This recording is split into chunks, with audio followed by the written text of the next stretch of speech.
Bonjour et bienvenue pour cette nouvelle série de podcasts. Après avoir vu l'un des peuples anciens de l'Antiquité, le peuple hébreu, nous poursuivons avec un peuple incontournable, le peuple grec.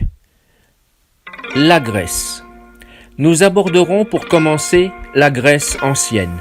Le rôle qu'a joué la Grèce dans le monde antique, les grandes étapes de son histoire s'expliquent en partie par sa configuration géographique.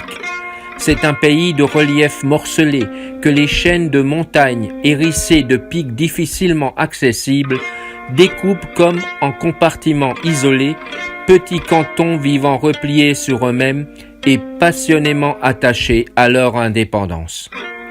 À ce morcellement du sol correspondait un morcellement politique, de sorte que les anciens Grecs, tout en se sentant un même peuple et parfois réunis par des aspirations et des intérêts communs, n'ont jamais formé un État. La Grèce est aussi et avant tout un pays maritime. Par suite, l'immense étendue des côtes, par où la mer pénètre profondément le sol grec, ont fait des habitants un peuple de marins et de commerçants et transforment de modestes bourgades en villes riches et florissantes. La navigation était chose d'autant plus aisée pour les Grecs que les mers qui entourent leur pays sont jalonnées d'îles, formant autant d'étapes et d'abris sûrs. Par ces îles, la Grèce fut en relation constante avec les pays de l'Orient méditerranéen. Elle fut de bonne heure initiée à leur civilisation, mais sauvegarda son génie propre. Fait de juste mesure, d'harmonie et de clarté, et que les générations de penseurs et d'artistes représentèrent brillamment. Vous êtes prêts ? Alors embarquons pour un voyage dans cette histoire grecque. Cap sur les temps héroïques.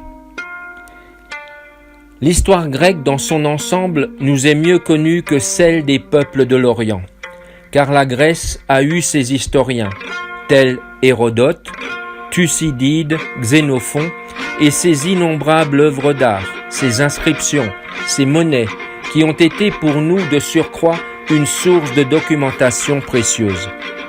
Mais ce que ni les textes historiques ni les autres documents n'avaient révélé de façon précise, c'est l'existence d'une très antique civilisation qui, plus de 2000 ans avant Jésus-Christ, rayonna sur les îles de la mer Égée, puis sur la Grèce méridionale et que les fouilles nous font mieux connaître de jour en jour. Dans un premier temps, découvrons ces anciennes civilisations de la Grèce. Tout d'abord, la civilisation crétoise, ensuite la civilisation mycéenne.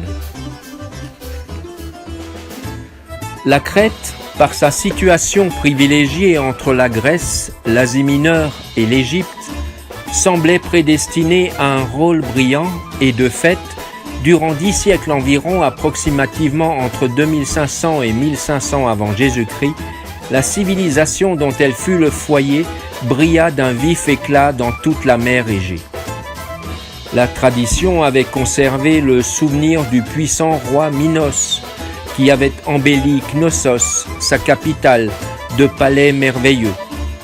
Ce qu'il y a de certain, c'est qu'il subsiste aujourd'hui des ruines de cette ville, d'où l'on a retiré quantité d'objets d'art, de fresques, de bas-reliefs, qui attestent un état de civilisation fort avancé.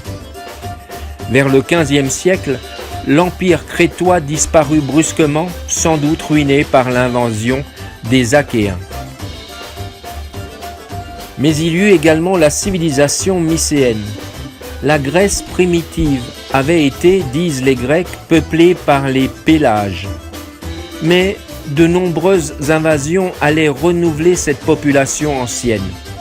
Elles furent le fait de peuples ariens venus du nord et qu'on désigne par le terme général d'Hellènes.